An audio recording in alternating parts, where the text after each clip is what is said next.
ni aku nak guna kentang daripada US ni untuk buat suatu local dish yang dah diimprovisekan. Macam mana tu? Korang tahu US potato ni kaya dengan nutrien yang baik serta berkhasiat. Kalau makan setiap hari pun bagus untuk mereka yang jaga pemakanan. Resipi ni korang gunakan sedikit kentang yang telah dicelur dan juga ni adalah betik muda yang dicelurkan. Dan kemudian masukkan kelapa parut, masukkan 1 biji bawang kecil dan juga masukkan bunga kantang yang dah dihiris serta tambahkan perasa garam dan gula. Lepas tu kacau-kacau, perahkan limau kasturi nak bagikan seum dan rasa kepedasan daripada sambal belacan.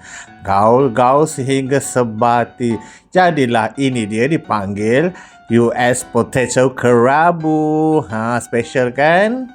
Siap kita punya kerabu potato. Bismillahirrahmanirrahim. Nice orang. Kerangukan daripada kentang tu sebab kita celur tadi tak lama. Masam-masam ada, manis-manis ada. Resepi penuh korang boleh tengok dekat caption di bawah. Okay.